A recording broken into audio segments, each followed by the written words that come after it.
Fiend. What's up, y'all?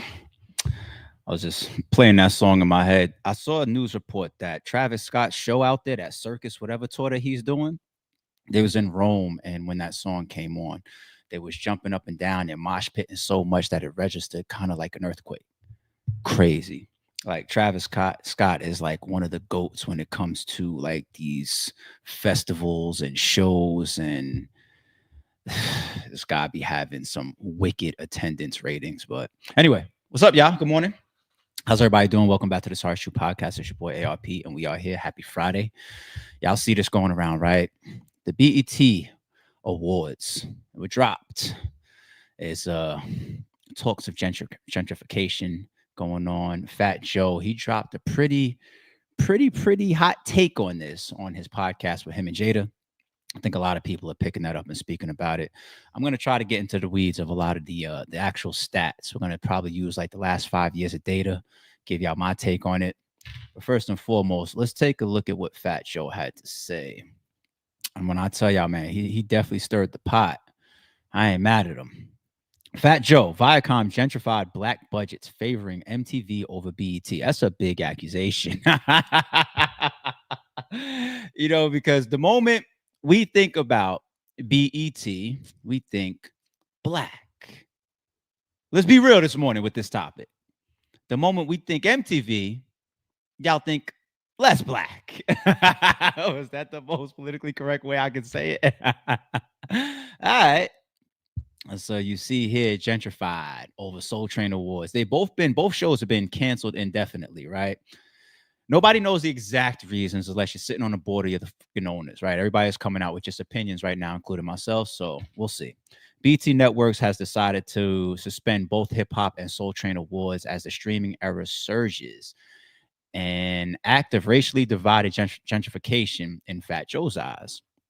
So it says, streaming era surges. That's definitely a big difference there. And I know they recently had Kai Cenat hosting, right, to try to cater to that demographic.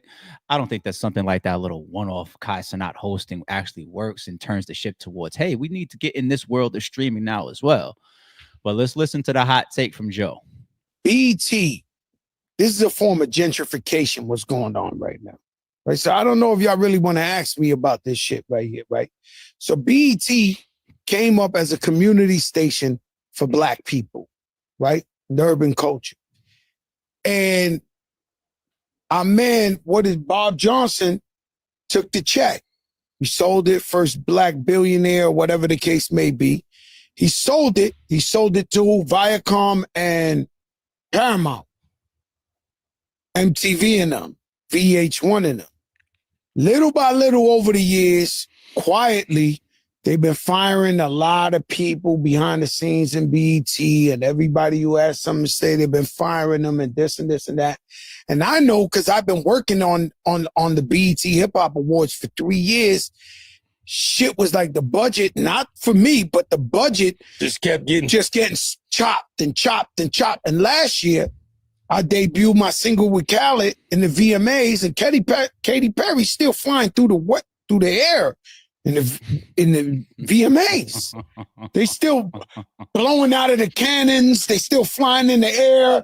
They still got all the tricks. They still got the budgets. They got the shit, And so I think in the entertainment world, I don't think I know this was like a form of gentrification. They kept underfunding them, and you ain't got no money to be creative. That's why you was watching the Ratchet Awards and all that. They ain't had no bread.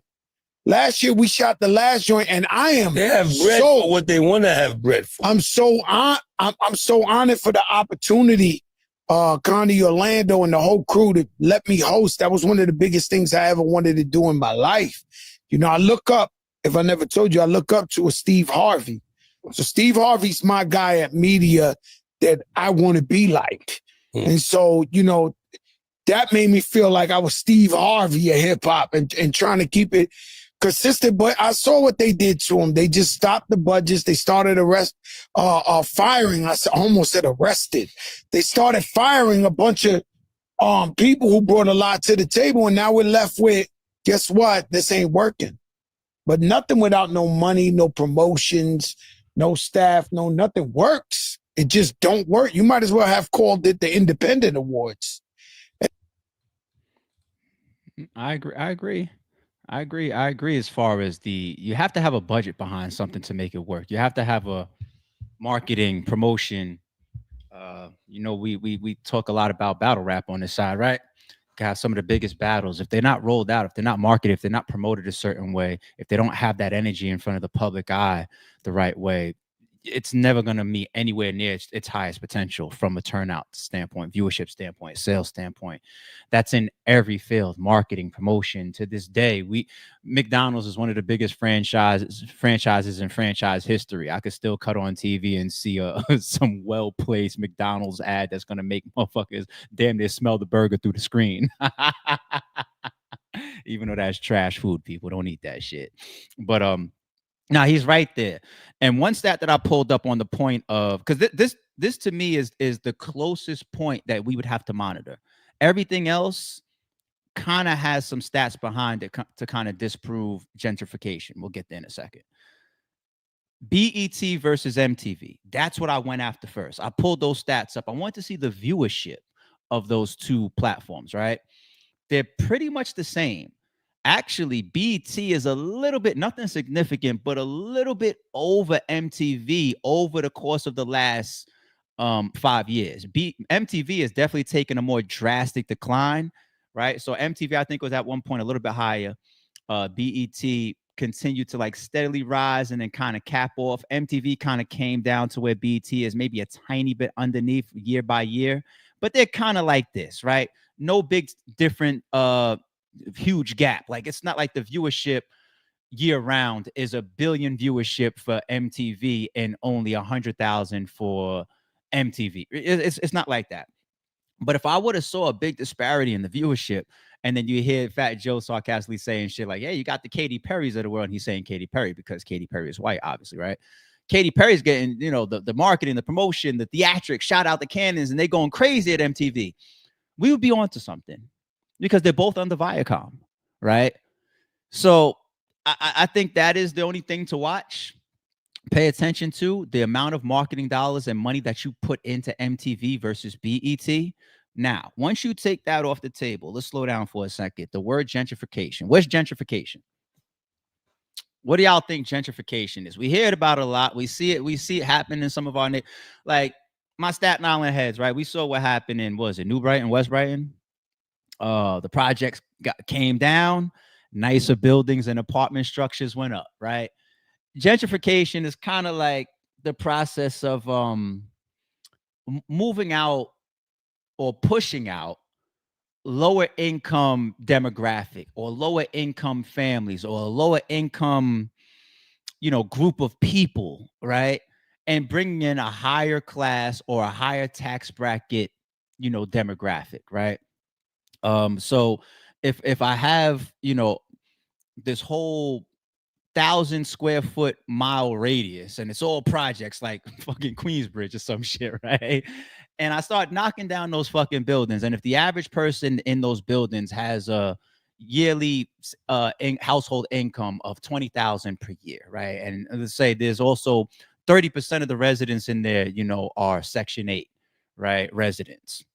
I knock those buildings down. I build up, these nice apartment structures, and now it costs $50,000 a year to live there, right? What type of salary and tax bracket-based people are going to be coming in? Not the same people that were there on Section 8. That's kind of like the churning of gentrification, okay? Now, here's my question. Could be controversial to some of us. Is gentrification a good thing or a bad thing?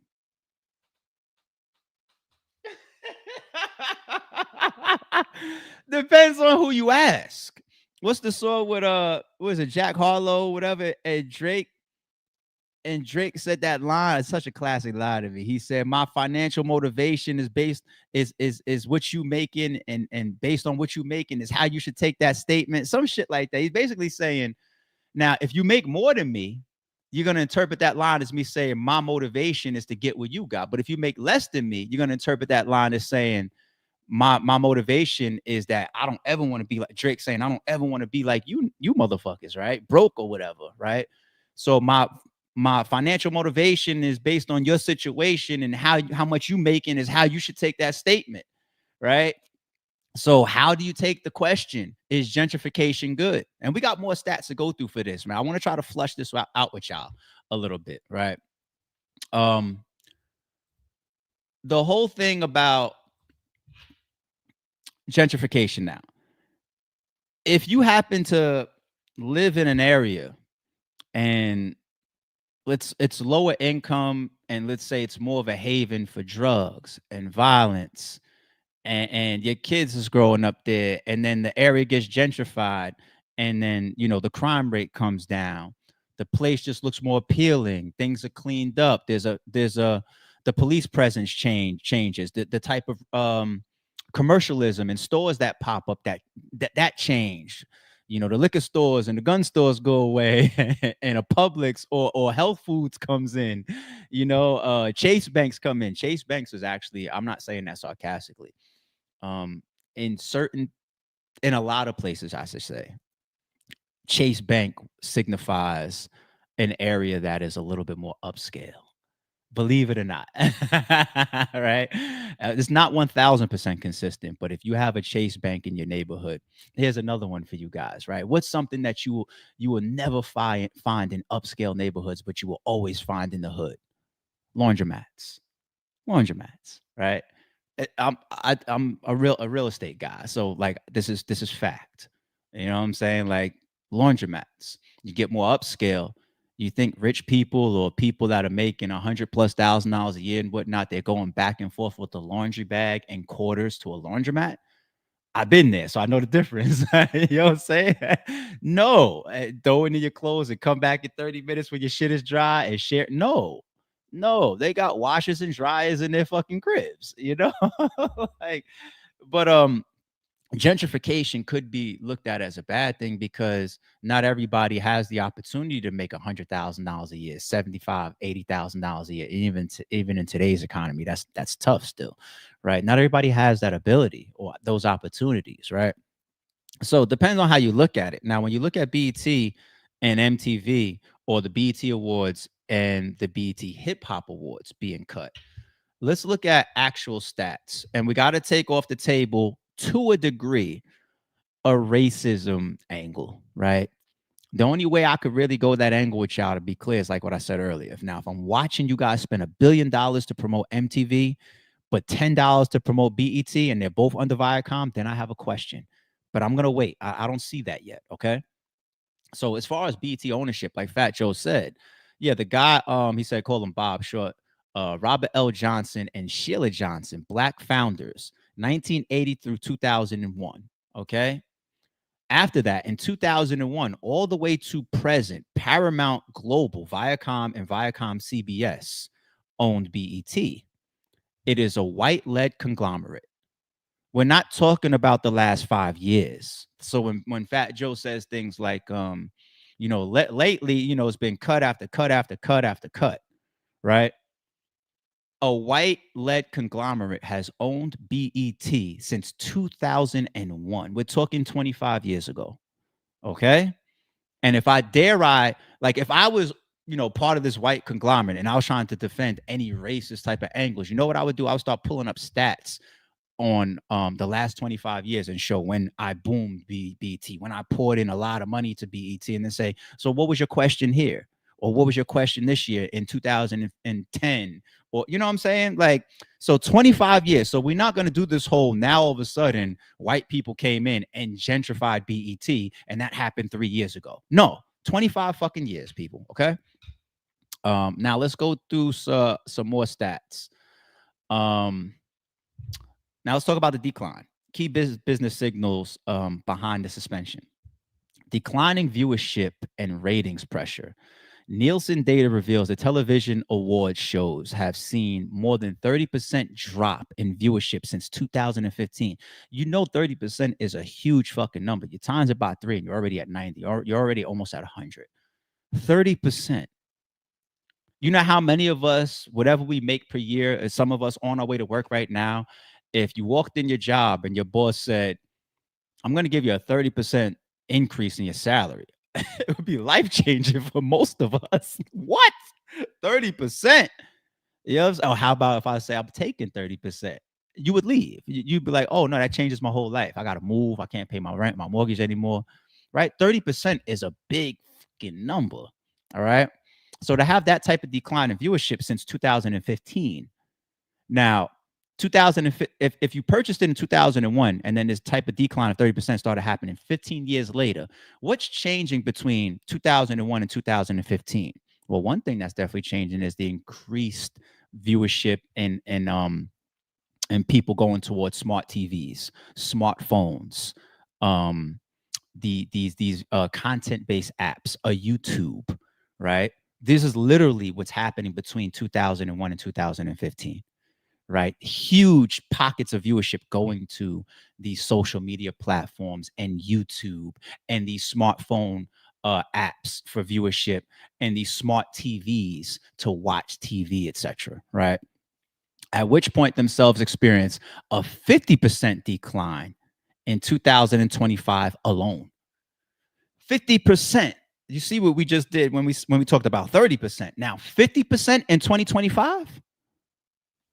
Okay. The BET Hip Hop Awards failed to trend in 2024 and were notably less buzzworthy compared to earlier years. Cost cutting, budget reductions, well, that's the Fat Joe piece. Shifting media consumption habits. BET CEO Scott Mills emphasized the shift from linear TV to streaming. Traditional cable decline means award shows must be reimagined, potentially moving to platforms like BET Plus, social media, and interactive platforms. Pew Research estimates that by 2024, 85% of Americans aged 18 to 34 preferred YouTube, Twitch, or similar platforms over cable TV. This is just hardcore black and white numbers, people. Now, let me ask y'all a question. Outside of the BET Awards or the BET Hip Hop Awards, chat, how often during the year, how many days out of 365 have you watched BET? Chat, go. Give me the numbers in the chat. I'm going to bring them up here on the screen. Give me the numbers. Outside of, I'm just going to say 2. BET Awards is 1. BET Hip Hop Awards is 2. How many days out of 365 have you watched BET in 2025? This year. Okay, let's go. Sniper got 0. Kelson got 0. Sean got 0. Flex got 0. Pope got 0. Dell got 0. Special got 0. Maybe 3 days a year from our member KX. Don Bean, our member, says 0. James says 0. Never 0. I've gotten all zeros with the exception of KXA and maybe 3 days a year. And that's also including the hip hop, the BET Awards and the BET Hip Hop Awards. Okay? You want to know my number, people? I don't even watch the BET Awards or the BET Hip Hop Awards. I catch the clips or the highlights or who won the day after. I've watched BET in 2025 0 fucking times. And you want to know what? Whether it was from my own personal ambitions or whether it was from a podcasting standpoint or being in the loop. If I didn't have access to Instagram or Twitch or Twitter or YouTube to find out who won these awards, and then I got to come up here and talk to y'all and say, yo, you saw Kendrick swept the shit. If I didn't have access to that the morning of, then maybe I would tune in 1 or 2 times a year. But they don't even get the rating from me for that, because as stats show, and as we pulled up, from 2001 to 2015, when you had that 30% drop, and then after that, a 50% in 2024, we're talking about YouTube and people like me that say, watch it for what? The intrigue is another story. The intrigue is a whole nother conversation. But even the need to watch it, and they're talking about fighting and it's a new day. The streaming, the social media, the click world, the clip world, that's what you're fighting. All right. And to be straightforward, it's the same for MTV for me too. When's the last time I watched MTV? Years. Hold on. When's the last time I just really sat down and said, put on BET or MTV? It got to be over 10 years outside of an award show. Over 10 years. Over 10 years. I know they're playing some dope shows. Like they're probably running like Martin or something. If I want to watch Martin, I'm going to pop in the DVD. Yes, I still play DVDs. I'm going to pop in a DVD. I'm going to pull it up on one of the apps. Which app was it that had it? I don't know if it's still playing it, but it's no different than like how Netflix or whoever was playing like Chappelle Show, right? One of the apps got Martin, right? Or I would pull it up on YouTube. I'm not going to sit down and wait till 6 p.m. for it to come on BET and watch it and say, all right, let me remember this episode. Who does that? The only shows that I really tune into, and I don't even catch those live either. I really catch them for replay time on my own schedule on their YouTube channels, is sports. I don't watch ESPN live. All right, 6 o'clock, I got to get in front of it. I don't got time. Who got schedule? I don't got time for that shit. I just go to the YouTube channel and I find the topic. Okay, did Luka sign his extension? Click play. This is just the world that we're in now. Okay, this is just what it is. I got 2 more points as well, and then I gotta take a shot at some of you podcasters and YouTubers, you lazy bastards. I was curious and I wanted to pull up Hip Hop Awards, BT Awards, the Oscars, the Grammys, and the Emmys. And I just wanted to see the numbers from a viewership standpoint. Now, all of that data is not public, but from the data that is public, BET Awards in 2004, 3 million total viewers across the platform. 3 million. What do you think the Oscars is?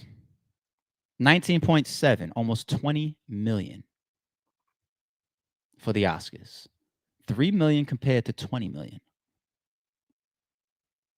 Okay. If we go to the BET Hip Hop Awards in 2023, it's reporting almost 1 million, so less. All right. It had a little spike in 2024, possibly because of Kendrick. No bullshit. But the Oscars now in 2023, we have the data for that, 18 million. The Grammys in 2023, 15.4 million. You know, that's one thing about us black folk, us nice little black folk. We do so much complaining to the white man that's holding us down and gentrifying us. We blame you for everything, us white, black folk. It's like the FUBU concept. Yeah, was y'all around for FUBU? For all you new younger generation watching this podcast, that's what Kendrick tried to diss Drake with, for us, by us. I got pictures wearing FUBU hats and FUBU shirts. I was there. You know, black-owned businesses, Carl Kanai, Rockaware, FUBU, you know, shit like that. There are attempts to give us black people these things that we claim that we want. Dare I pull up the peak of Carl Kanai or FUBU and compare it to Gucci, Gucci's black purchasing demographic, or Louis Vuitton's black purchasing demographic?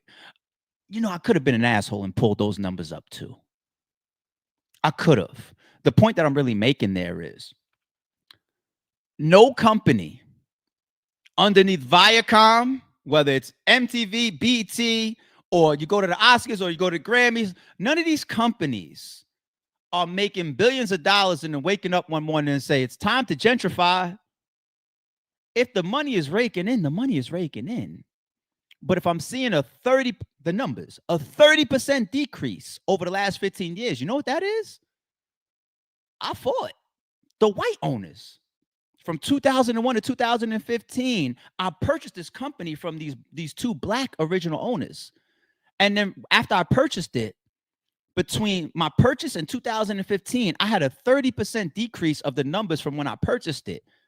And then I spent another, from 2001 to 2015, another 10 years after that to 2025, at which point I got to my low of 2024, which was a 50% decrease. I've been losing money or losing metrics or losing viewership for a long time. That's sometimes for some league owners the battle rap insanity. Like, you're still doing it expecting a different outcome. 25 years with decreasing metrics. Why did the black owners, you think it's just to cash out? What do they say about building a business up and then selling it? You do it at its peak. The original black owners that sold in 2001, they sold when it was at its peak, pre-YouTube, pre-smart TV and smart apps. And they didn't even know all these smart apps and smart TV. You know, they probably didn't know that YouTube, but they didn't know that shit unless they got a time machine. They didn't know that shit. They made out, them two black owners. Sold at a good time because the world changed, and then the white conglomerate that then took over from underneath Viacom and all that for BET, they said, oh shit, we got a fight that them motherfuckers didn't have. And you get to 2025 and it's time. Now, what could have still kept it there throughout all the streaming competition, YouTube competition, the less viewership of people watching TV, where the chat says, I watched BET 0 times in 2025. We just pulled it up. What still keeps it there? What keeps it there was the example I was just talking about where, okay, where are you, Carl Kanai, or you FUBU purchasing people? You want to know where you guys are at? You guys are in the Gucci store, i.e. the Grammys and the Oscars instead. So support it and shut the fuck up then. I'm good. And you podcasters that are just creating shit. This is, and not Joe, because Joe has worked with BT and he looked around, he came up with his own opinion, you know, but you podcasters that just creating shit, I think there's actual information for us to get on the internet. Do I got to be the only one to bring up the real black and white and explain it? I see. I almost call some of you niggas out because you guys just see the title and you guys do no effort to actually pull the reality of it. And it's there for us. Sorry, it's true to that as well. Oh, man. That's the truth about the cuts. All right. All right, let's move to our next topic. Shannon Sharpe and Ocho Cinco. What they got going on, man? What they got going on?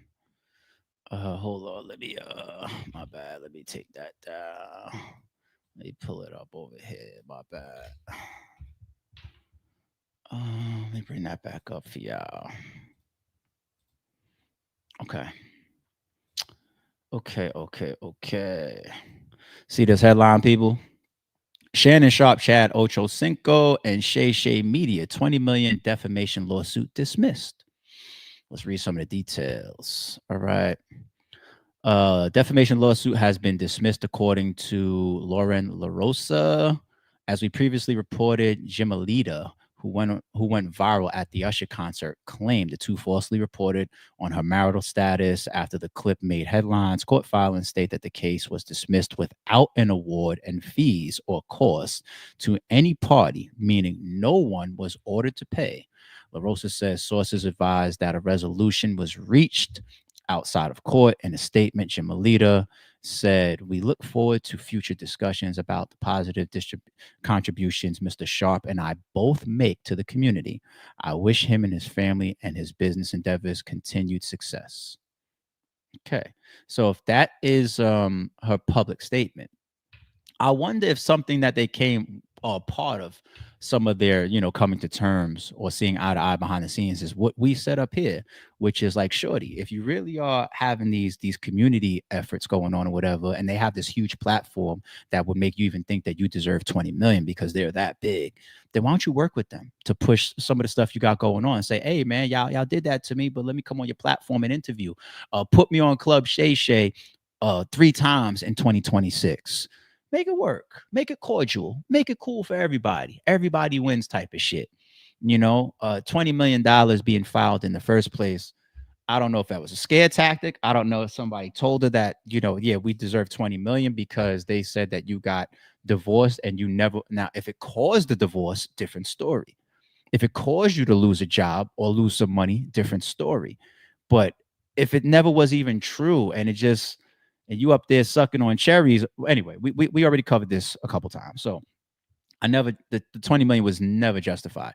But her comment seems like they had a cordial conclusion. At court level, nothing. It's dropped with prejudice, can't bring it back. No money this direction, no money that direction. If you guys came behind the scenes, like I told you before, settlements or agreements behind the scenes do not always include money. 1000% they do not.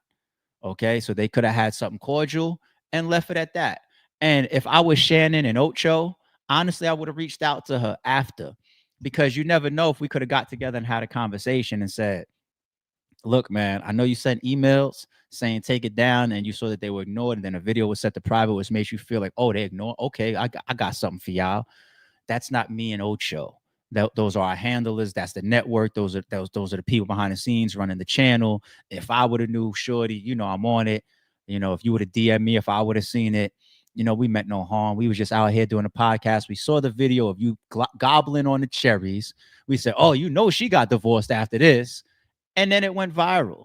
That's it. No, like, what are we doing? Like, you wasn't really harmed in the situation. You know, what you want, a public apology for there's a billion people podcasting on every girl that's sucking down cherries at Usher's concerts, you know, but all right, apologize. You want to come on the show? We could talk about it. Have a great show.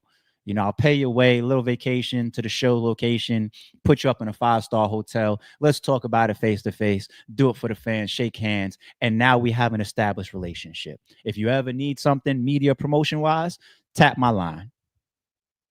Wouldn't that be perfect? Right? That's really all you need. I would think, you know, so leave it there. Hopefully that's really how it ended. And I always thought they didn't deserve 20 million to be hung over their fucking heads behind that shit in the first place. So if she went about it in that type of cordial manner, shout out to her. All right. Shout out to her. All right. What do we got next? I got something for y'all. I'll tell y'all a little bit about just me being there. I got something for y'all that I want to try to help. Once again, we're a small corner of the podcast world, but I'm going to try to help something be put to rest once and for all. You know, and I see y'all with the supers. I got y'all a little piece later in the stream. Now I got y'all. Give me a second. Happy Friday once again. Damn, that fucking Viacom shit it's still frustrating me. Like, I want to go back and rant more about it, but let me stay podcast mode for y'all. All right. Did Gille catch another shot from Cam Newton? Let's check it out. Cam Newton has officially returned fire, and this is bad. Gille, you don't have one either, bud. Happy belated birthday, by the way. But you had a little bit too much to drink because you once again said my name. You were sipping and started tripping. I told you, I twist, and I must not resist the twist again. I have some truth to expose. Our good friend Gille is not only a failing artist, he also doing this. Bro. Gille, you're looking silly. Slow down. Bro. Slow down. Can we remove Jalen from this conversation? Have a great season, Jay. Thank you, bro. I'm rooting for you. Back to back, please. Gille, what in the absolute world was that? What is that? What was that? It's giving majorette. Gille, I respect what you got going on, but what do you really got? What are you really good at? Stop. Don't allow that Gille ghost to come upon you. Oh, I'm rebuking the Gille ghost. Gille, you and Wallow create great content, but you guys have been in the game way before I got in the game. And guess what? I'm here, and I don't see myself going anywhere. You want to make these accusations, but I'm just standing on facts. Oh, we're stringing this out way too long, and you keep having another man in your mouth. And that's skeptical too. Thank you, Jalen. Thank you, Nick. Thank you. What I will do for you, Gille, and this is my last time giving this any type of energy, let's start a petition to get Gille a ring. Because guess what? Mascots get rings too. And if you don't get a ring, Gille, come stand by me, because that makes two of us not having a ring. Okay? Bozo? No. Cam, call him by his name. What's his name? Nazir Fard? Fard? Who fart? Stick to talking in mics, not rapping in mics. You're not good at that. You're really good at entertaining people and bringing people together, similar to I'm asking. Hey, Gilly, don't even bother responding, brother. If I'm you, I'm gonna respond back to Drake first before I Shout out to respond back to Cam Chigs. Newton. Now, the funniest shit ever Shout is out to that Gilly Chigs. hates that twerking video. He knows the guy looks like him, and he absolutely hates that. So much so that he's actually taken to social media to address the clip. Enough is a fuck enough, man. All you keep sending me this motherfucking video of this nigga and Ludacris motherfucking video twerking and shit. I was playing around with you that first. Stop sending me that shit, man. Get that shit like 6,000. I'm damn OG. I'm disappointed. Damn, OG. You really for real? Y'all niggas know that shit wasn't me, man. Stop sending me that shit, man. The fuck I look like in the nigga video twerking, nigga. That was 1999, nigga. You know the fuck I was doing in 1999? Right. Huh? It wasn't twerking, nigga. Fuck wrong with you? Stop sending me that shit. Damn, OG. I'm disappointed. Yo, be disappointed in your mother, nigga. Oh, the fuck wrong with y'all? She should have never dropped her goofy ass out of vagina. Fuck wrong. I'm in fucking Ludacris video fucking twerking. Nigga, you niggas think I am, man. The fuck out of here. Stop sending me that shit. You gotta fight him. That fade you offered. I was playing around. All right. All right. Let me say, I understand. First, no, let me go all the way back to the beginning. Cam with another fire response, and if there's a visual to it, I ain't see it. I'm pretty sure it's just as funny. And Cam is just winning it with the comedic shit, like the I'm not taking this or you serious, but still throwing some super stabs in at the same time. You know, the whole your real name, and you're good at entertaining. Come stand next to me. Neither one of us have a ring, and you in the twerking video and all this type of shit. Cam is flaming him, and Gille's known for doing the comedic shit, so he's beating him at his own game on a low. So it's funny, I don't take this like it's no serious shit between them. Now, as far as Gille with this frustrated video about this fucking twerk off in the Ludacris shit, I could understand his frustration. He did a video like a month ago saying that Young Thug DM'd him, and it's like, yo, OG, is this you? So people really do believe that it's you, Gil. You got credible street niggas and whatnot DMing you, asking you privately, like, yo, what's up with this, lad? And so doing a video like this, I get it. He tried to play along with it. It was funny, me, you, and Wallow joking about it and some shit. It's gonna become a sensitive. It already is, obviously, it's become a sensitive thing now for him. Like, all right, come on. Like, come on. It's 1999 video. I'm up there on the stage in this Ludacris video. Move, bitch, twerking this shit. I'm on the right track. But anyway, now let me tell y'all the truth. Sorry, it's true. Is this Gille? I know for a fact if this is or not Gille. Why? Because I was there. This is 1000% not Gille. Okay. The guy in the Move Bitch Get Out the Way video here that's on stage that hikes up, toots up, and then starts twerking on stage at the end of the music video. I've seen him at least 50 times in person in the Atlanta club scene. Okay. Now throwback Freaknik Atlanta party scene day people that happen to see the stream. You guys might know what I'm talking about. You got clubs like Studio Central. I used to see him there a lot. I saw him the most? The Warehouse.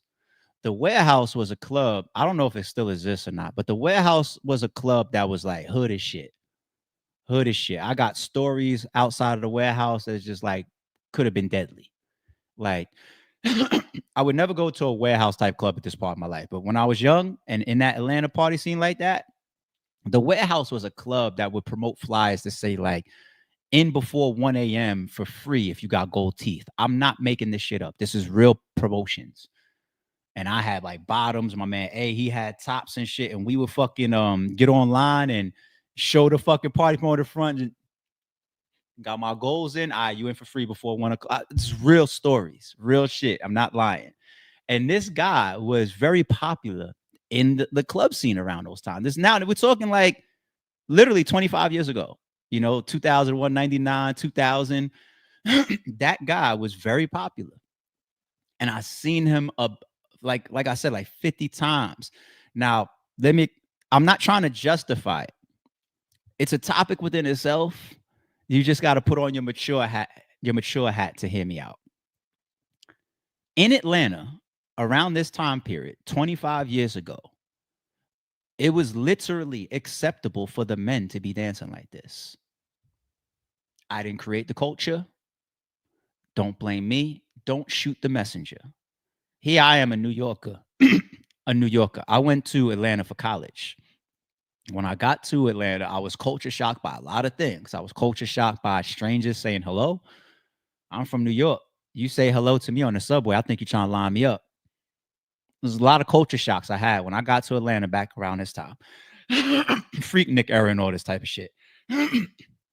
And you get to the club, and one thing that was a culture shock for me is, as a New Yorker, we hold up the walls. The men go to the clubs a lot to beef and to stare and to ice grill, like that, and wait for their sneaker to get stepped on so they could beef and shit. You know, like I'm coming from Speed and Jaguars and the Tunnel and Elks Lounges and shit like that. Like in Staten Island, the Wave. I'm coming from clubs like that, like literal death traps. Like Cheetahs was my shit in fucking New York. That's what me and Shay met. Shout out to Shay. I know you watch some of my shit. Like I was in that, and I get to Atlanta club scene and it's reverse. It's like everybody has a good time. Everybody's dancing. The men are dancing like the women. They dropping it like it's hot and all this type of shit. And I'm like, oh, like y'all really party over here. Then Pastor Troy could come on and here goes the mosh pit. Everybody throwing bows and pushing on each other. And it's not the, oh, somebody got their sneakers stepped on, it's time to get shot in New York type vibe. It's like the women is in there on some fucking no more playing GA, pushing niggas and shit. It's like, oh shit, the fuck? Culture shock for me. And I'll never forget it that this was one of my culture shocks. Like, yo, I'm calling niggas back. Like the niggas out here dance like the women. I shit you not, but I'm not lying to you. This is 1000%, 1,000,000% truth. 1,000,000,000% truth. There's people that know what clubs I'm talking about right now. When I say like the Warehouse, I don't know if it's still there. It's the 1,000,000,000% truth. That is not Gille. I remember who the guy is. Matter of fact, I think he was in a team of dancers. This guy. I really do. These guys will show up to the club and they created their own dance scenes. You know what I'm saying? And think about it like this, people. In 2025, nobody would ever put a male dancer in their video like this. So forget me. How about a little bit Trust for Ludacris? It was one of the biggest songs back then. Chart topping and all this type of shit. You think that if it actually wasn't a popular thing in Atlanta or in the South, that they would fucking end the biggest song out, the music video like this, if they knew that everybody was gonna hop out and say, pause, no homo, why is this guy popping his ass? That shit came later.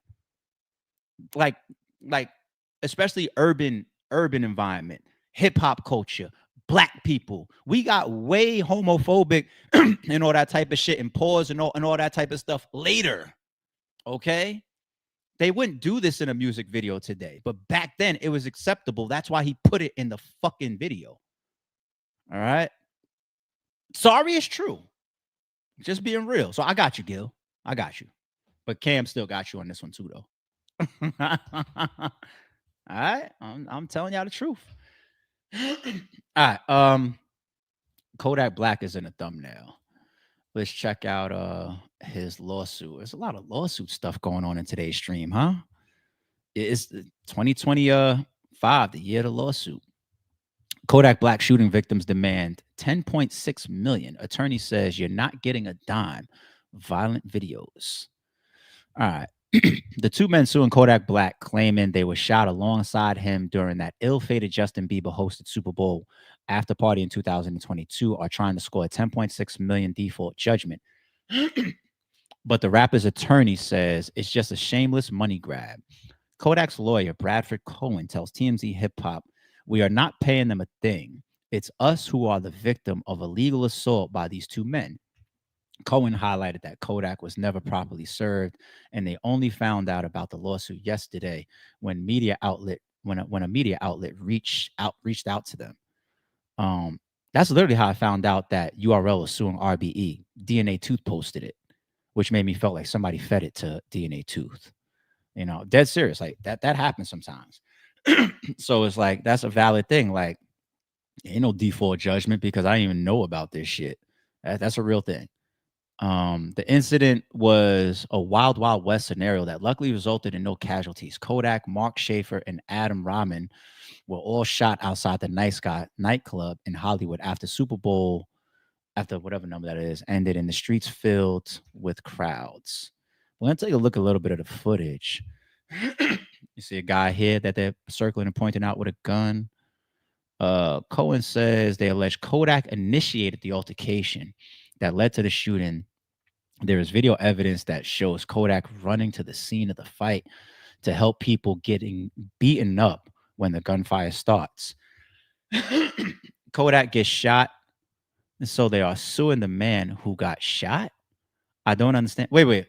So this incident was the one that Kodak got shot in? We obtained several angles of the melee at the time. Kodak can be seen posing for pics outside the club with Gunner, who then enters a vehicle with Chloe Bailey waiting for him in the back seat. It looks like Kodak then sees the commotion on the sidewalk and rushes over to intervene in what becomes a large fight breaking out before multiple gunshots rang out. And then you see Kodak flail away from the crowd. Okay. Cohen also tells us court filings come as a surprise, claiming Kodak was never properly served because he says the docs were sent to ZZ Rapper's mom's former house, which she apparently sold 2 years ago. Kodak was shot in this incident? All right, let's look at the footage from the first one. I don't think there's anything too bad in here or that's like Ready to step into the world I think we all right. where security. Okay.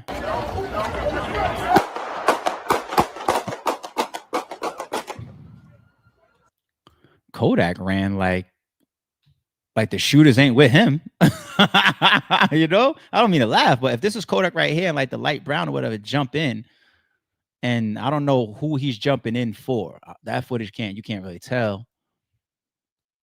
But what are you going to say, that his jumping in that is the reason why the shots rang off? Because if he got shot in it, did he get hit in it? But he runs like he don't got nothing to do with the shooter.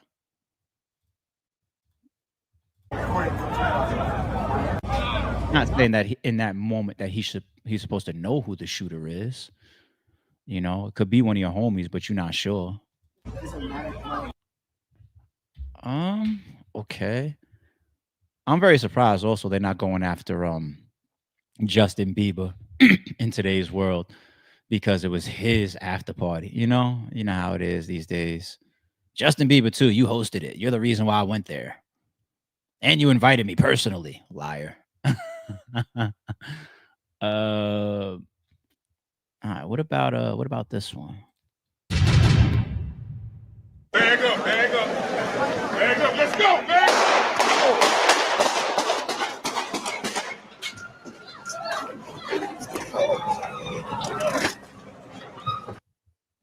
All right, that's pretty much from a distance hearing it. But this is Kodak right here.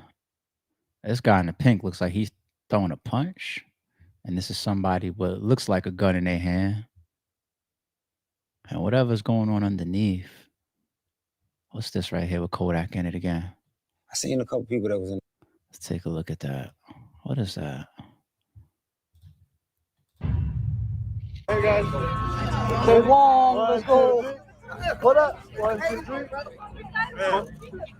All right, him and Gunner doing the pictures and everything. 1, 2, 3. Legendary, guys. Whatever y'all gonna do, we gonna walk this way. Give us some room. Give us some room. Give us some room. Let's make a line. I ain't trying to bump into y'all. Y'all bumping us. The real ones. I got you. That's a good approach. Going this way. Watch out. Watch out. Watch out.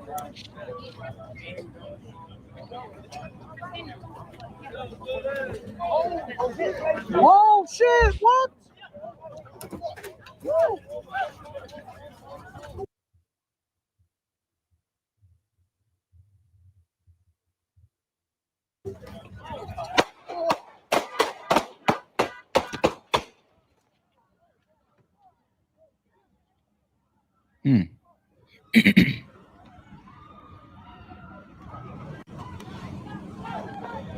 If the person that they're identifying, that object in the hand, was the actual shooter right there, it would be kind of lucky that nobody died then, because that's all point blank. Not that you got to be point blank to die. Shit! What? I don't know. I ain't gonna OD trying to overanalyze the footage that we see, to be honest, because wait, what's this one? Let's see if this is a different angle. Let's see.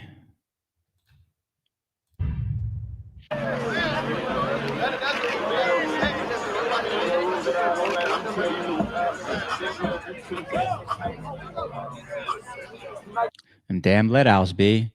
Party over, get the fuck in your car and go home. And damn let outs, man. Everybody standing around, and that's when a lot of shit happens in let outs, man.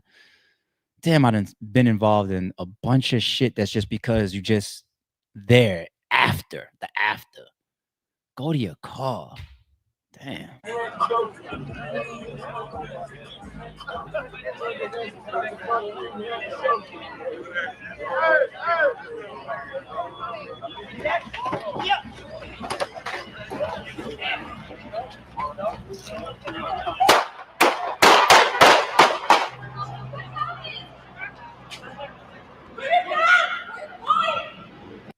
I don't know.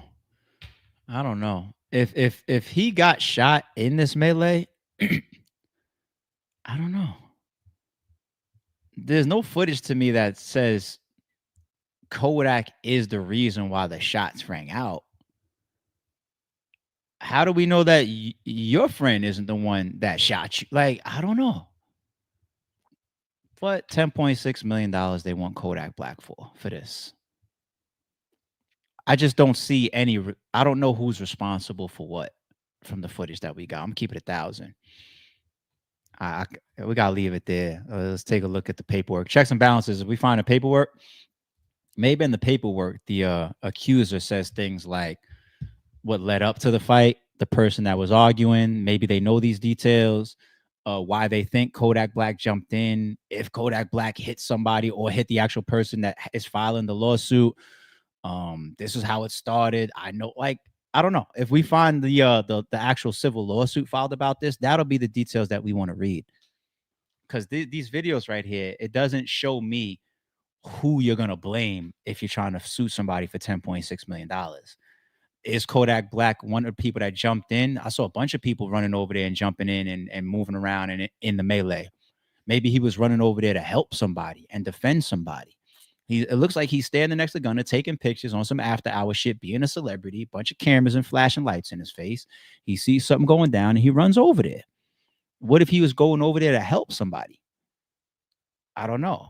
You know, it's not like we got footage of Kodak Black just walking past somebody, punching them in the face randomly, and then shots go off, and you'd be like, yo, you're the catalyst for all of this. I mean, let's be fair here. All right. Like I said, it's a lawsuit Friday, huh? Let's go to Busta Rhymes. What's going on with our man Bus? He just got his damn Hollywood star, right? Busta Rhymes, my ex-assistant was fired, then fabricated a lawsuit. Busta Rhymes is facing a lawsuit from former personal assistant who claims the megastar rapper assaulted him. It's a guy, all right? However, Busta tells TMZ Hip Hop his allegations are complete BS. We broke the story back in January. Cops questioned Busta over an alleged physical altercation between him and a man named Deshelle, whatever, Gables. Okay.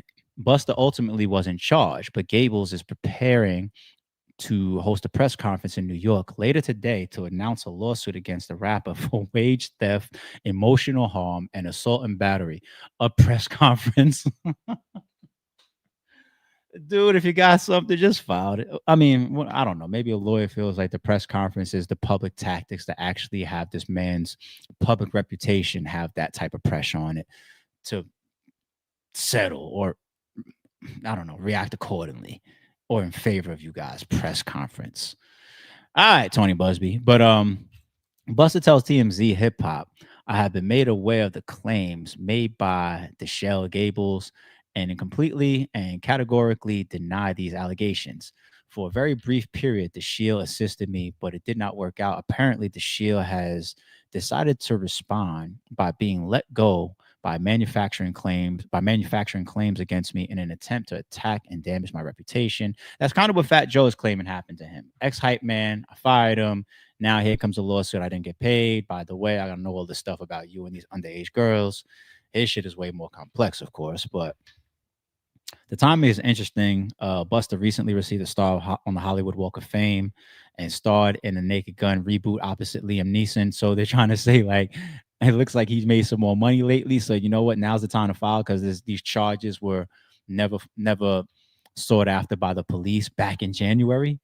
So now that I see this movie coming out with you in it, nigga, yeah, let me holler at you.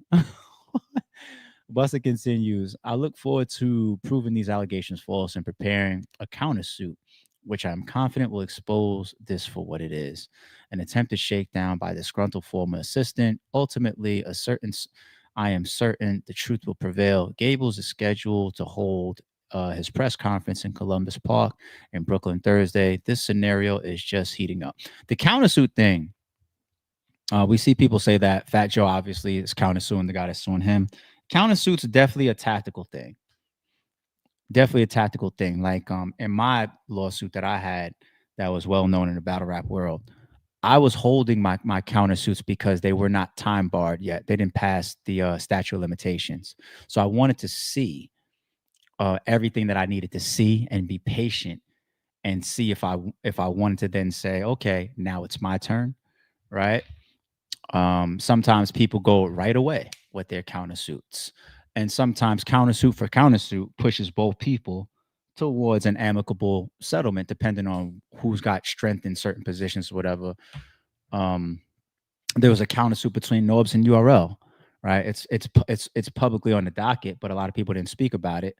You know, everybody knows Norbs sued URL, but there is something that URL sued Norbs for that was totally separate, almost as if, in my opinion, outside looking in, it looked like a tactical thing. Like, all right, you're suing us for this, so while we're here, we're going to put pressure on you by suing you for something totally else, something totally different. And then when they got to whatever they got to, they figure it all out. You know what I'm saying? Like, we're going to do this, we're going to do that, we're going to do this. And I don't know the final outcome, of course, of all that stuff. It's private, but it obviously came to a close. So the countersuing thing is a tactical thing. Just depending on when you pull those guns out, if you have guns that are actually loaded. I'm sorry, people. I know, I'm going to kill details when you give me the details. Oh, but this is another one where I need the paperwork. I need the paperwork because this guy had, the police walk away from this back in January, and he said, all right, well, now it's press conference time and civil suit time. 7 months later, with allegations of emotional distress and work, whatever, and also assault. I don't know. Did we have a fight? I don't know, man. Shout out to Busta Rhymes. A little flaky unless we get more details. I just don't see it right now. People get fired, they lose their job. I mean, you got Shorty with Kanye. Her lawsuit came after she got fired, right? You got the Fat Joe shit. You're no longer my hype man. Now civil lawsuit. You got this with Busta Rhymes. People just don't know how to just part anymore. They don't know how to separate anymore. 50 Cent, he knew how to do that with Bangum Smurf, right? Had his ass walk up to an office and sign a piece of paper and take a check for like $10,000, $15,000. And Bangum Smurf, I think he said out of his own mouth in interviews, he knew he was signing away his rights to G Unit by signing that shit. as one of the founders. It's like, damn, buddy, I know you in the hood, you needed money, but you could have found a lawyer to fight with you and maybe just be patient. I don't know. 50 pulled a smart move on Bangum Smurf, you know? So I don't know. People just don't know how to split. That's one thing that we're learning. If you have some type of parting of ways or you're going to fire somebody, try to get some paperwork involved. Try to get a lawyer involved. You know, we do too much homie business, and I've done homie business before too. You know, there's never no contract. There's just verbal agreements and handshakes and loyalty amongst each other as brothers and sisters or whatever. And then things don't go right, and then we part, right? And let's say it wasn't a clean part, arguments, disagreements, a physical altercation, who knows, right? And one person wants to turn around later on and say, by the way, I know where I could hurt you because you're still out there doing movies and on the Hollywood Walk of Fame. And I'm over here doing nothing. Civil suit time, you know?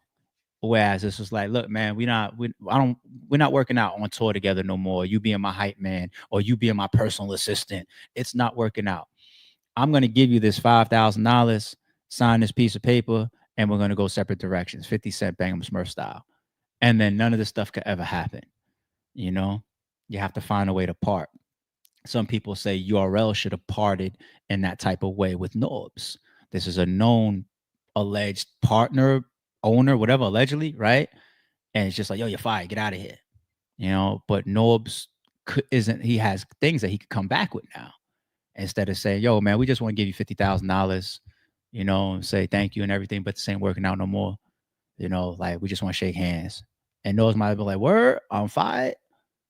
Damn, y'all, I thought we was all right, fuck it. Y'all don't want to work with me no more. If y'all don't want me here, I don't want to be here. You know what I'm saying? $50,000, cool, whatever. All right, I signed it. Peace. Once again, 50 Cent Bangum Smurf style. You know? Next up, Max B and Jim Jones. Shout out to the Danza Project, man. Love you guys getting great content over there. I love that for y'all platform. It's so dope to see. But here's a clip with Max B's jail call speaking on him and Jim Jones' relationship once again. I heard Jim Jones mention how if y'all had a little squabble, we could move forward past it for good. I also heard on Drink Champs, you said you're on a different path in life. Would that be something you would be open to? Just like, you know, you and him linking up, locking in the room, getting your shit out the way and moving past it? But also, I mean, listen, yeah, listen, whatever it takes, man. I'm sure niggas done moved on, bro. Like, for some reason, it felt like I'm the last one on the planet nobody forgive or nobody want to get past nothing with. My nigga, I'm not no violent nigga. I'm not going, you know what I'm saying? I'm not going to come after you. I ain't with none of that, bro. Like, you have 1 minute remaining. I'm the last nigga here. I just did a dub. I ain't never have a fight in here with not one nigga in here. I'm a thinker. I'm a man of my mind. So whatever it takes. I'm on a level now. Listen, long as if we can keep everything calm, if we can keep these new young boys out here that's under bro that don't really know what's going on, they just doing beef just to do it, just because it's traditional. They don't really know the facts. They don't even know how bro really feel. Bro might feel some type of way. He might feel the same way. He might just need a one-on-one or apology. You know what I'm saying? You never know. That shit go a long way. But it is what it is. We'll cross that bridge when we get there. But you already know where I'm at with it, man. I run a non-violent movement, man. My was non-violent. Yeah. We surf. Yeah. We ride beach. We make bags. Yeah. We don't kill. We don't fuck with that shit. We don't fight. We love. We lovers.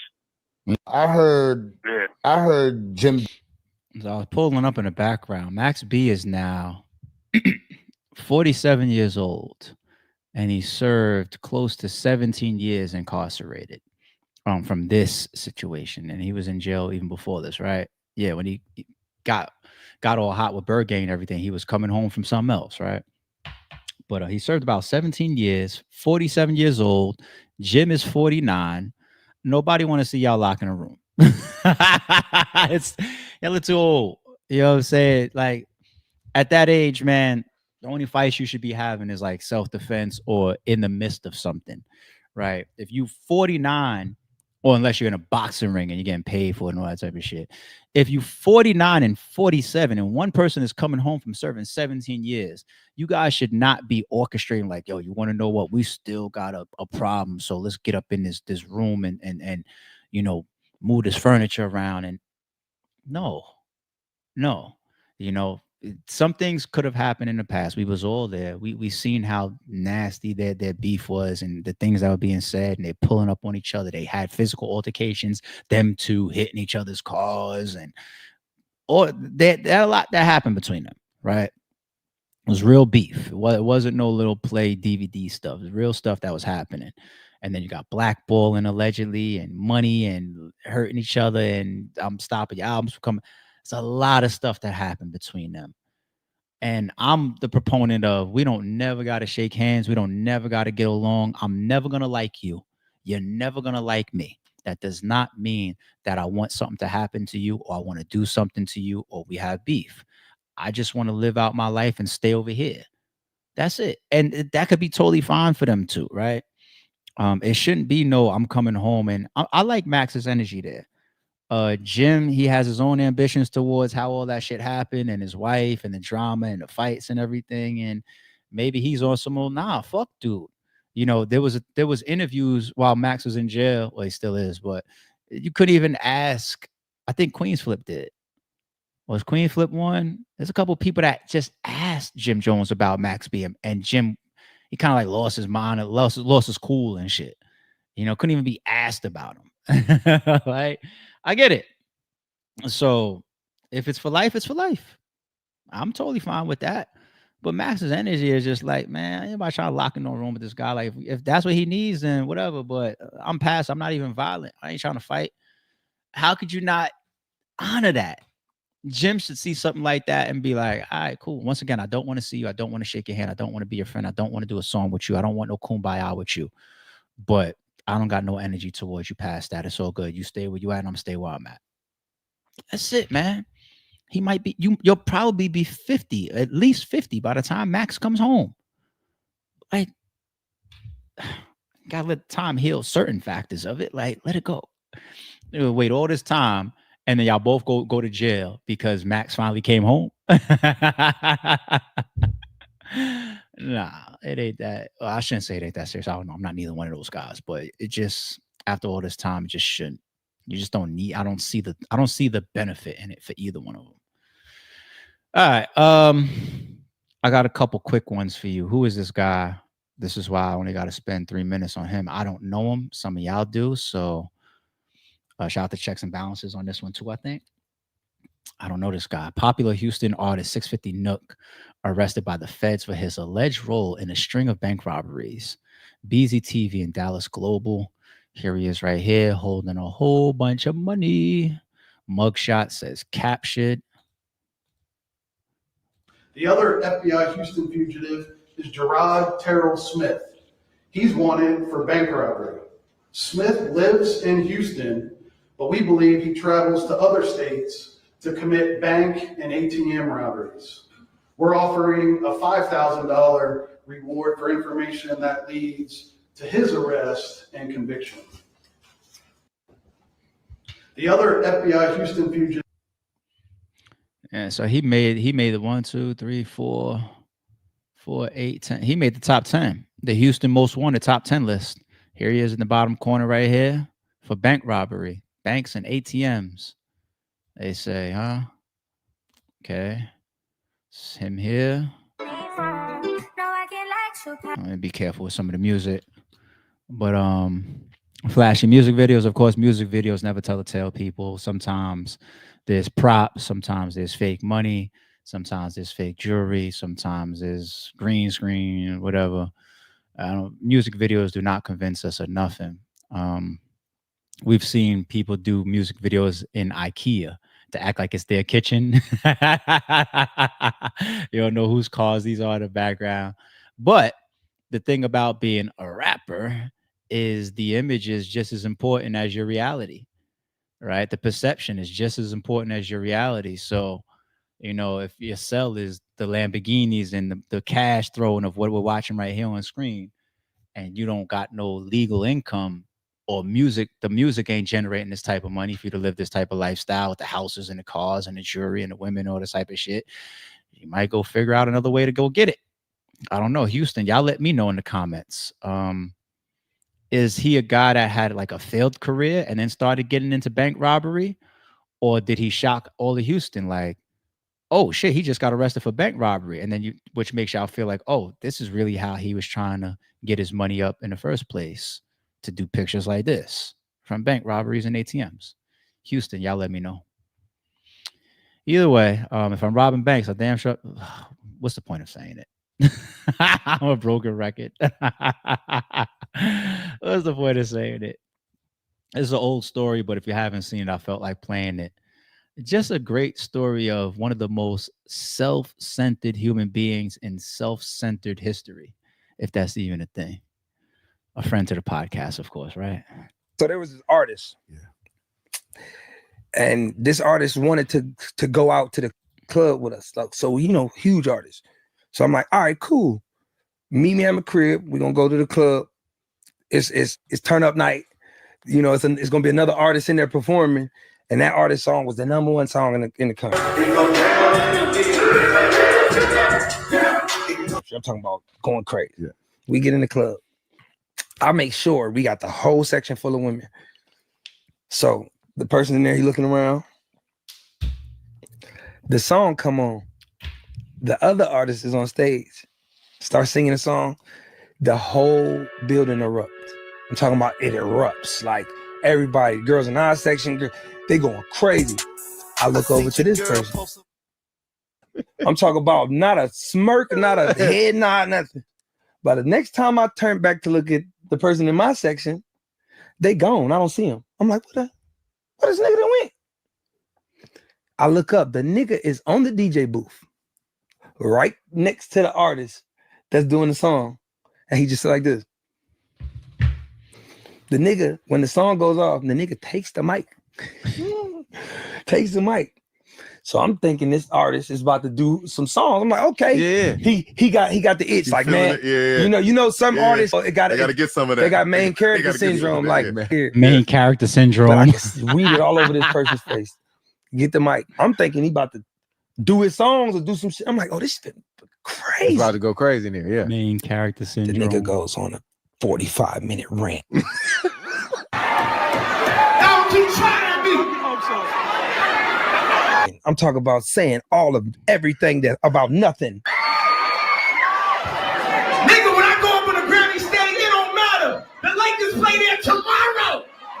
It's like it's so disappointing. Like when I was in there, I started looking around, and then from the club being everybody turning up, maybe we holler at some girls, what's up?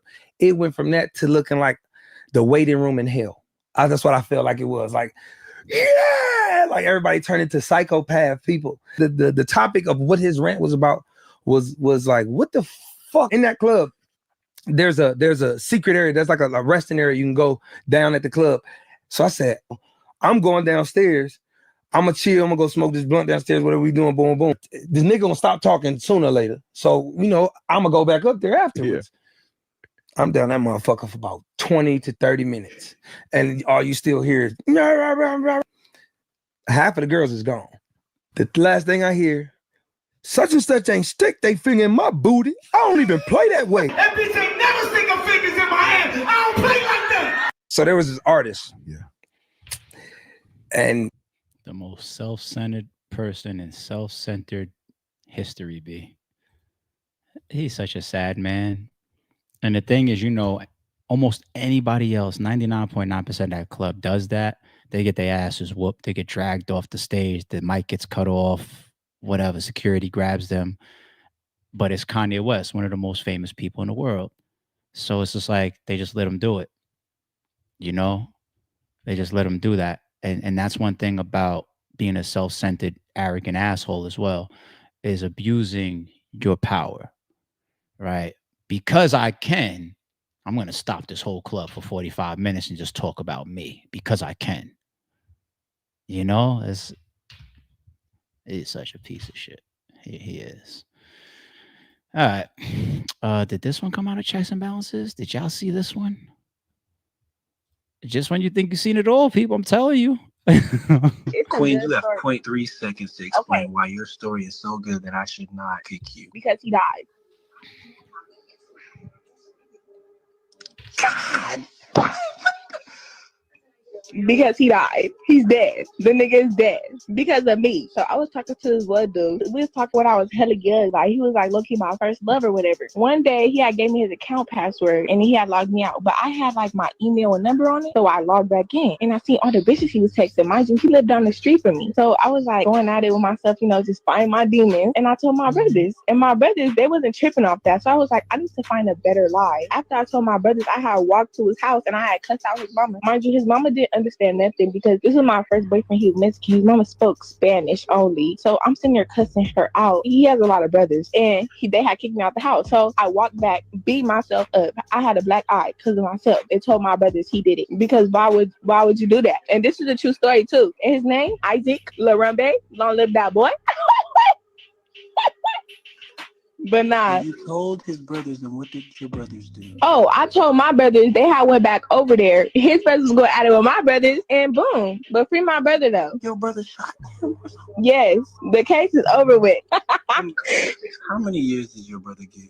25. But my brother don't know that I beat myself up. To this day? No. The only person I know is my mama. My mama whipped my ass, took my phone away, everything. So you're telling me your brother's doing 25 years because you lied to him? Yeah, but it's probably like 18 now. But free that guy, though. Like, he really thugging. He ain't snitch or nothing, even though he don't know. Like, imagine my mama told him or something. He just act like he don't know. He still ain't snitch. No. And what's funny is he gets to know now because you snitched on yourself.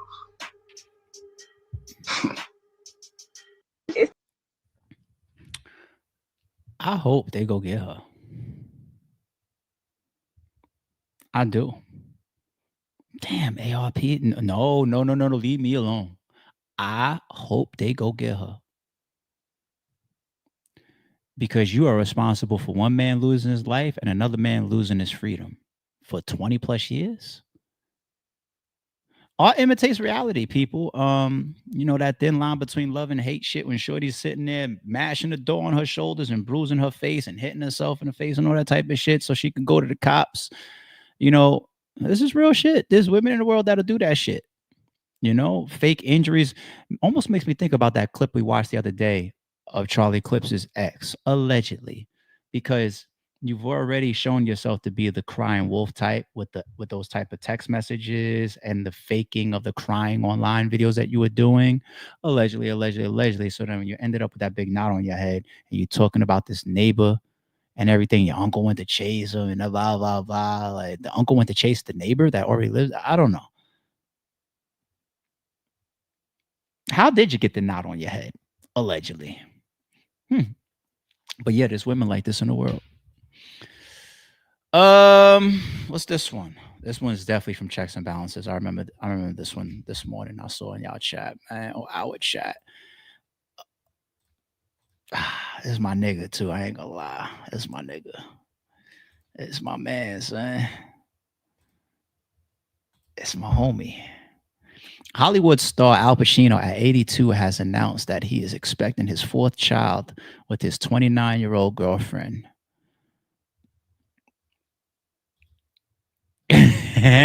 My face out. So 29 is well of age. You're a woman. You ain't no young girl, and you're a whole woman out here. You should have a grasp on life. You should be out the house. You shouldn't be living with your parents. You should be independent. You should be somewhere into your career, whether starting or getting to whatever, you know what I'm saying? 29 is no child, right? And okay, if you're 82, you're not probably looking for a girl that's 82 or 72 or maybe not even 62. All right, let me be real. Let's chop this fable a little bit more. If you're 82 years old, if you're looking to have a sex life, you don't want an 82-year-old woman or a 72-year-old woman or probably a 62-year-old woman. If you're 82 and you don't want to have a sex life, then you go get you a 52, a 62, a 72, or 82-year-old woman because what you really want is a companion. Okay? Take your trips with, trust, have conversations with, share good times with, laughs with, leave half of your fucking estate to, put right into your will. Shit like that. If you're 82, right? Well, if you're 29, you trying to have a trophy. You trying to have a girl that there's nothing you've lived 3 times her age and shit almost, right? There's no alignment in knowledge, there's no alignment in wisdom, there's no alignment in experiences. There's no alignment in generations as far as the times that you come from and the times that she's come from. There's y'all can't identify really, right? This is I'm walking around with, this is my trophy, this is my little maybe doer, and maybe it is a sex. You got a young girl for your sexual pleasures and needs as well. And that doesn't make you a bad guy at all. It doesn't. It doesn't. That's the only justification I have for that type of age gap, right? But the thing about it, on the other side of the coin, you got to be careful of is if she's showing her ass out for you 1,000,000 times over, you think that she's there because she just fell in love with some guy and happened to be named Al Pachino? You might want to make sure you're pouring your own drinks and cooking your own food.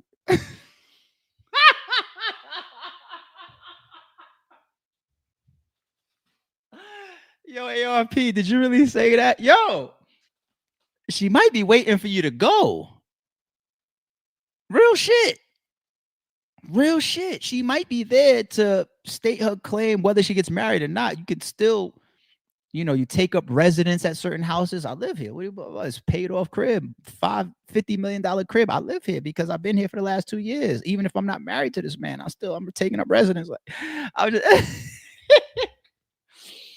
So Al, I hope you really, really see into this woman's heart and like, oh, this is a good person.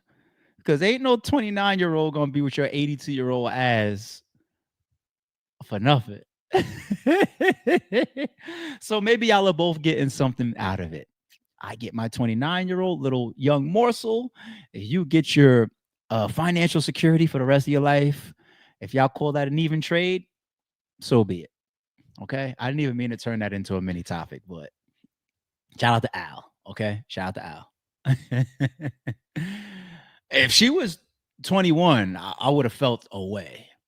I'd have like, come on, we getting into almost nasty territory. Al, 29, that's a whole grown ass woman. Fuck it, big age gap for a reason. Okay. He's not the first person with a huge age gap, man. If you're 82 and you got that type of money and that type of lifestyle, a lot of women, go ask Hugh Hefner. A lot of these young women still want to be around you, all right? I ain't gonna go to Al and now I got a problem. And then we watched Hugh Hefner do this shit for 50 fucking years. All right. Nah, I ain't doing that. I see the Shannon Sharpe comments in there. Y'all are crazy. All right. I got 2 motivational ones and I'm coming to the supers. Motivation, man. Motivation. I follow Rick Ross. I think he's an entertaining guy. He's got a lot of style to the way he goes after things, and he's a super entrepreneur.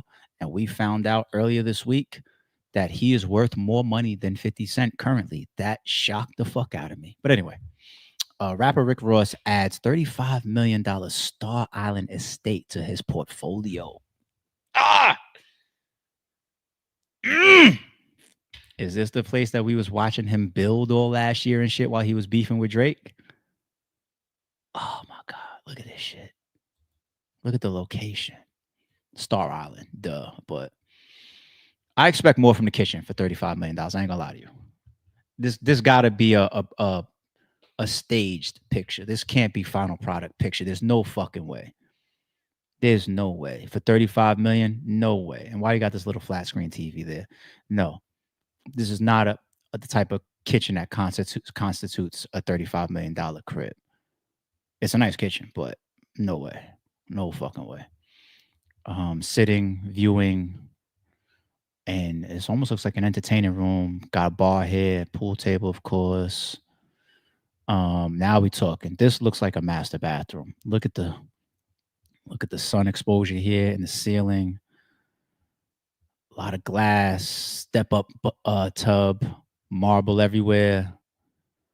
Nice. Beautiful. Library / office, or office / library, I should say. Yeah, probably primarily office. Is this master? This might be the master bedroom. Look at all that sun, all those windows. You can walk right out. The master bedroom is beautiful.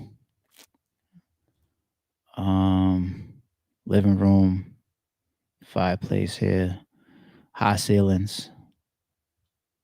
It's beautiful from what we're seeing. $35 million investment. Beautiful. Beautiful, beautiful, beautiful. Some last but not least Friday motivation for us. This is just insane. Celebrity cars that cost more than a private jet. I follow this Instagram, Luxury. They got a lot of dope motivational stuff on there, people, if you want to check them out. Celebrity cars that cost more than a private jet. What? Jay-Z and Beyonce's Maybach Esalero, however you pronounce it, $8 million. We saw this one in a couple of videos, right? All right. Rolando's Bugatti, $9 million. Wow. Lewis Hamilton's McLaren, 15.6. Again, Ronaldo's rumored Bugatti that cost 18.9. I mean, he got it. He got it. So we see a number like this and be like, own a car? But when you have that type of money, it's just different. Our $1,000 is $1 to them. Like, real talk. That's just the type of money that they have. Jay Leno's McLaren, $20 million. It makes sense with the type of money that these guys have made over their careers. Elon Musk, didn't they just say he's now worth like 4.5 or 405? What did they say Elon Musk is? Some ridiculous number that just came out for him. But a $20.5 million car, once again, makes sense for him. How do you service a privately, of course, but $20.5 million car? Jerry Seinfeld got a Porsche that cost $25 million. This is the collectible side of things. It's got to be. Like, you don't drive around the streets with this shit. Like, you take this to the track, or you pull it out to shows, or you keep it on display. And yet some people got displays in their crib. Cars inside their cribs, cars inside these basement setups and everything. It's just Jay-Z and Beyonce's Rolls Royce boat tail, $28 million for a Rolls. Nick Mason's Ferrari, $70 million. I don't even know who Nick Mason is. Who's Nick Mason? My bad. Who is Nick Mason? Who's Nick Mason? English drummer best known as founding member of the legendary band Pink Floyd. Okay, well, I'm not a rock and roll guy, but he's the founding guy from Pink Floyd. Pink Floyd got it like this, where the founding drummer got a $70 million car. He's 81 years old today, or now. Pink Floyd got it like this? Damn, how many records has Pink Floyd sold? Shit. 250 million records worldwide, 250 million plus. United States, 75 million. Yeah, the first album dropped in 1973. They've been making a lot of money for a long time. And probably all the touring. It's Pink Floyd. So I just didn't know that they was getting $70 million cars over there. Shout out to y'all. Ralph Lauren is Ralph. What do you want? It's Ralph Lauren. Is he going to lead the way here? Is he the last slide here? $100 million car? A Bugatti? What is that? That looks like something that would be in a Batman movie, B. What the fuck is that? Is it some one-of-one type shit? $100 million is Ralph Lauren. So, yeah. Go follow Luxury, y'all. A lot of motivational stuff, y'all. I follow them. It's too late for me in my career to ever get a $10 million car. So, you know, I live a little bit vicariously through some of that stuff, but it still motivates the fuck out of me. It does to see that type of shit. But like, man, see, some of you out there, you see that type of shit, you figure out, how can I sue Ralph Lauren? Let me go to the mall. Let me walk into the store, look around, maybe fall or something. I see that shit and I'd be like, damn, I got to get off this fucking stream and get to work because I want to try to get at least a $1 million car. I think I can get me $1 million car if I get off this fucking stream and go work. 100, it's too late for me. It's too late. It's over. It's over, ARP. It's done. You didn't choose the right career path or get the right opportunities or meet the right people to get $100 million car. It's over. I don't play the lottery. You know what I'm saying? If the Sorry Shoe podcast gets picked up by some major network, I'm still not going to be able to get $100 million car. That money's not going to be available to me. It's a wrap. But some other shit I might be able to get if I get the fuck up off the stream. All right, Pink Floyd, Nirvana, Queen, Beatles, take me back my childhood living over there. That's some money you just named, B. All right, let's come over to the supers. Hallie's been a member for 4 months, man. Shout out to Hallie, man. I appreciate you. I mean, we rocking. 2025 has been so far a great year for the Sorry Shoe podcast. So shout out to you, man. And he gifted 5 memberships at 5:45 a.m. That's before the stream cut on. We cut on at exactly 6 a.m. this morning. So before the stream cut, he had 5 out there for you guys, man. Thank you, Hallie. Appreciate you. Who caught him? Jay is going off. She's trying to pay for all of our Pacer bills. She drops a Friday's payday for me too. You know what I'm saying? So this right here is my payday. Thank you, Jay. Jay dropping off a 30 piece. Thank you, Jay. Thank you.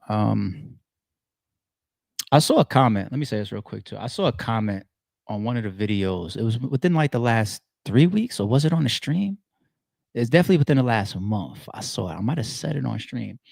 Somebody asked me, would I ever do a meet and greet? Not this year. You know what I'm saying? I would let the podcast grow a little bit more.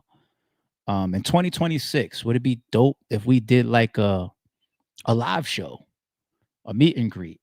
If I rented out a little small venue, little 100 people venue or whatever, we did some music, some food, we exchanged stories, hung out for a little bit, did some content together, did some video, a little quick footage, spent 30 minutes doing a live update together, whatever.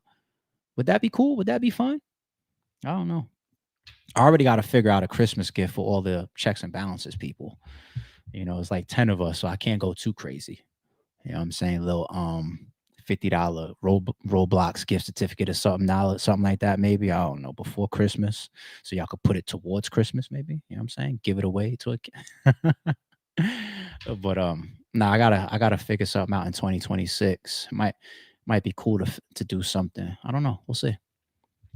Cap says, do you believe building brick by brick? Now hit that like button. But listen to that, man. Thank you, Cap. I appreciate you, G. Thank you. Cap, next time you come up or I bring you up, I want to talk about your platform. Because I know you've also been in battle rap for a long time as well. I want us to talk a little bit more about your platform. Make sure people is aware of some of the stuff you got going on. KX sent a membership out at 6 a.m. This is when the stream started. Okay. Thank you, KX. I appreciate you. Yeah, Churchill Downs. What did I say earlier? Did I say I said a different name? Yeah, Churchill Downs. That's one of my favorite Drake verses of all time. He's talking in there. He is talking some motivational inspiration. I love that Drake verse. Definitely in my top 5 Drake verses of all time. Absolutely. Churchill Downs. Based on what you're making. We got Nikita says, drop that chat and hit the like button for us. Please listen to her. Please hit that like on your way out too today, because we wrapping up. Y'all know how it go. Hit that like on your way out. She also drops off a $5 super saying, this man gets up for us with us every morning to get us going. At least that can be done, and show gratitude and hit that like button. Thank you, love. Thank you. I appreciate that. I'm hitting that alarm clock. If it wasn't for this podcast, I'd be getting an extra 2 hours sleep. That is true. That is true. That is true. That is true. This podcast forces me to work during the day too. Like, as I see news coming in, if it's not something that's, I say, let me cut on the stream right now, and then we'll talk about it in the morning. I gotta save it off. I build like a draft email every day, and I take those links and I say, all right, this is something I saw yesterday. That's something from Checks and Balances. That's something my homie texts me. Boom, boom, boom. And then when I get here, like anywhere from 4:45 to like 5:15 in the morning, I bring that stuff up. I look at it. I skim it. And sometimes I start to think, like, churn my brain, like, all right, hold on. All right, the Fat Joe thing is something I saw yesterday. All right, how is he gonna or the whole gentrification thing? Now, do I agree with him? Do I disagree with him? Do I want to go look at some numbers or whatever? And I do that, like some of that skeleton, sometimes like 30 minutes before the stream cuts on. And then it's like, this is just me formulating my angles. And then by the time I start talking, that's all just in flight. You know, the angles, I want to see if I have something that's going to like enforce whatever my mind is thinking. Like, oh, I got numbers. That's it. You can't contest that. Bet. Now I got the numbers. When the stream cuts on, I'm just going to talk to it. You know, so I do all of that. It's like a cycle every day, pulling in the news, skimming it, reviewing it, validating some of it, pulling complementary information to it, and then getting up here live to talk to it. 24/7, 7 days a week. I'm doing that along with everything else in my life. You know what I'm saying? So I appreciate you, Nikita. And it's not like, oh, he's giving up a formula. Like, no, this is ARP brain. Like, everybody does what works for. That's just my brain. It's how I podcast, you know. Ain't no formula really. It's just me. Night Check says, once I found out it wasn't black owned anymore, I stopped watching. that could be a factor as well. If I had to rate it on a percentage, let's say out of 100% between 2001 to 2025, at 2021, which is when BET was sold to a white-owned conglomerate, right? So from 2001 to 2025, what percentage of people stopped watching it because they said, oh, it's BET, but it's not black-owned anymore? I would say that's a smaller percentage. You want to know why? Because what percentage of people didn't even know that it was sold? What percentage of people didn't care? You know, these owners be faceless. You sit next to millionaires on the New York subway every day, and they could be on their way to some CEO owning company in some high rise, but you just don't know. You don't know these people. I have to pull this type of shit up. I didn't know those names of who bought BT, you know, because we're already satisfied with what's being put in front of us. If I feel like I'm getting my black entertainment TV, whether there's an alien, a white guy, or a black guy behind the Wizard of Oz curtain, right? So I think you would be a minority. I understand the point that you're making, like, Checks. I just think that you would be a minority. I don't think a lot of people over the last 25 years cared. I don't remember seeing a protest. I don't remember seeing a protest where it's just like, we're not watching BET until it's sold back to some black people. And that really wouldn't be justified protest anyway, because then you have to look at the black sellers that cashed out. Oh, you cashed out on us after selling us this FUBU, this for us buy? I could keep going, but shout out to Night Checks. I see the angle. I want to see a picture of that. Damn, Jay, which one was this? This was 6:41 a.m. What was this? Which one was this related to? 68 like almost 300 watching. Disrespectful people get the yes. He said that at 6:40, 45 minutes into the stream. I know it's like 7:40 now, but yes, I don't know between now and then what y'all did, but listen to that man. 49er says they closed the warehouse because people got killed there. There's people here that know what I'm talking about. When I was talking about that's not Gille, and I was talking about the Atlanta club scene. If you peep that part of the stream, I said I had a lot of situations. I almost got killed outside the warehouse. Real shit. Me, my man Aaron, my man Will knows about this. I almost literally lost my life at the warehouse. Real shit. Real shit. Shota was there. You know what I'm saying? Like I was with my people, so I know the whole story, the whole situation, inside and outside. Fucking warehouse, B. Yeah, I ain't got no business at no clubs like that anymore. If I see a flyer that says free with gold teeth until 1 a.m., I don't belong there. It was cool when I was a little kid in college. I don't belong there. I'm too old for that shit. Y'all got it. Y'all cool. Y'all got it. And look at this shit. It closed down because of people getting killed there. Free to waive both of them. Yeah. Shout out to Surf. Free him. Sassy says, best part of waking up is the Sorry Shoot podcast. Thank you so much, love. I appreciate that. Appreciate that. Well, second best. Just waking up is number one, right? I'll take 2. I'll take 3. I'll take top 10. If it's the best, shit, I'll take it though. Jay says, leave these demonic women alone. She's talking about that fucking woman that's up there laughing that she beat herself up so that she could have her brother kill her ex-boyfriend. They exist. I hope they go get her for real. After she did that video telling on herself, I hope they go get her. Scarface knows what's up. Trust. Don't say Scar. I got you need people like me tatted on the back of my neck. That 82-year-old that's with the 29-year-old, that's Al Pacino. That's not Scarface. All right. Don't water down Scarface. That's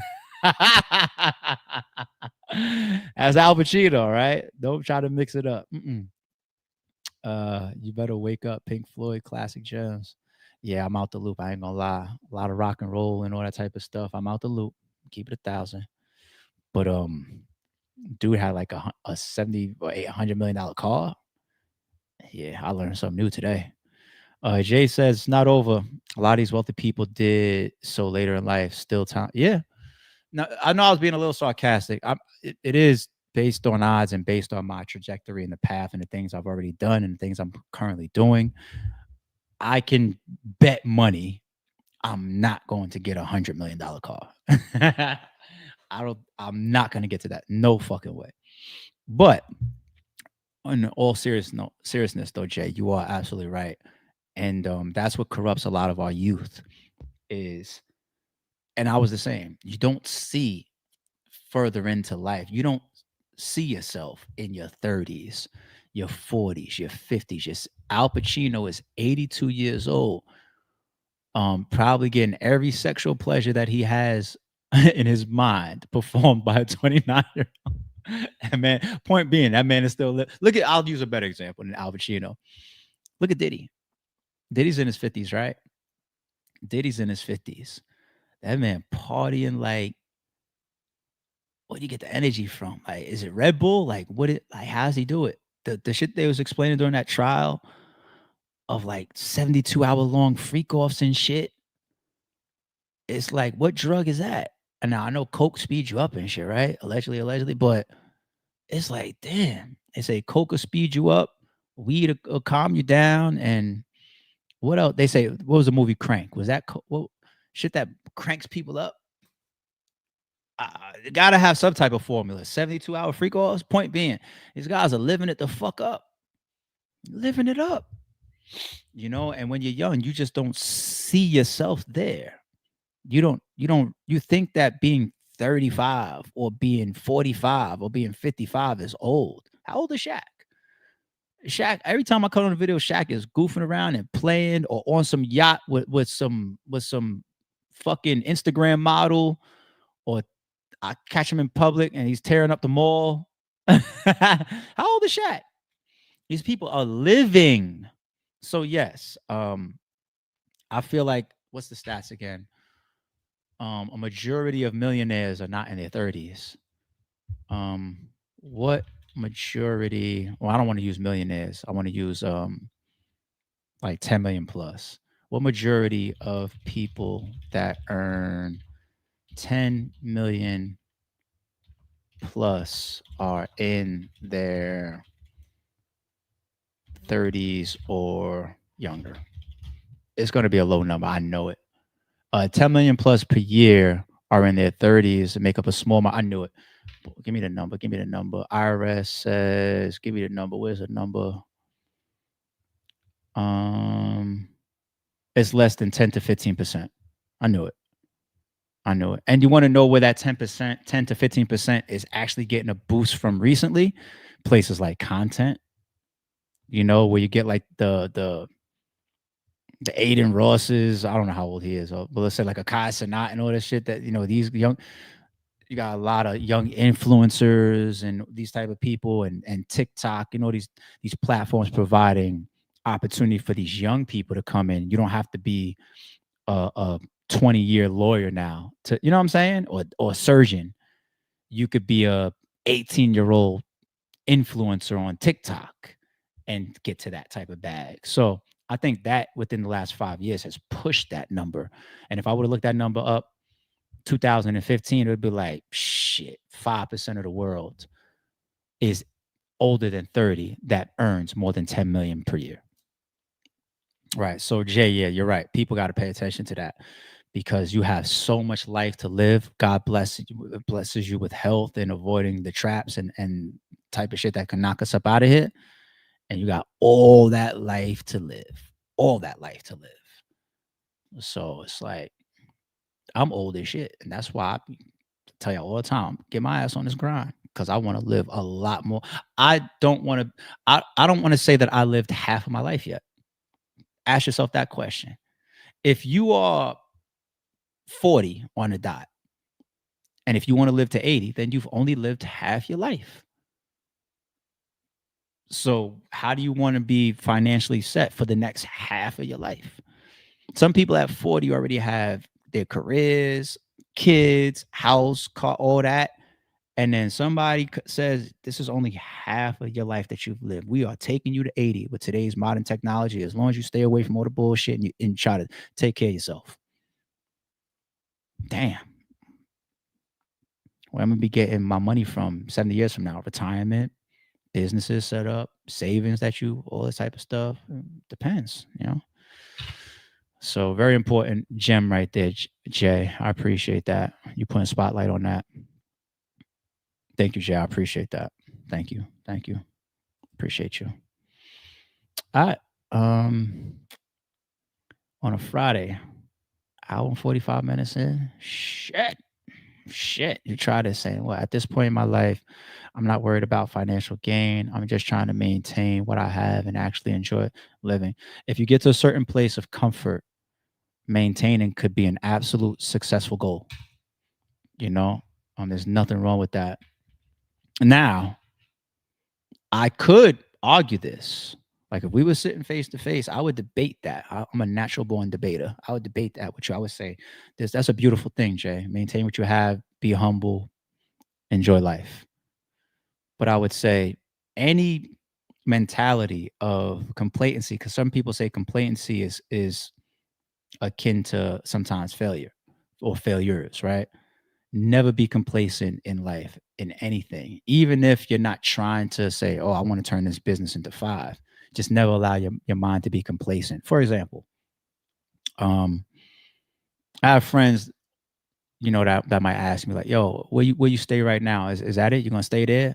Because you done moved 5 times in the last 10 years and shit. And I'd be like, I don't know. I'm not sure. Am I happy staying where I'm at? Absolutely. But I don't let my mind click and say, that's it, done. If somebody come to me, right, hey, look at your savings account. Are you happy? I am. I'm comfortable. You want to stay there? I'm not going to let my mind say that. I'm cool. Stay. You just don't. You know what I'm saying? Like you try to train your mind to say, I'm cool with more, whether it comes or not. And it's also training your mind to say, if I aim to be a billionaire, I'm going to fall on at least $1 million. I've always practiced that. If I work and if I train my mind to go after $1 billion, you're going to land on something decent. If I would have trained my mind to go after 100 billion, maybe I would. So maybe I fucked up. Maybe I shot too low. But no, just be. I see your point here. You tried it, and I definitely respect it. But be careful with that being tied to complacency. Don't ever be complacent in things. Don't ever limit your happiness or the fruits that you can attract or go after. Don't limit yourself.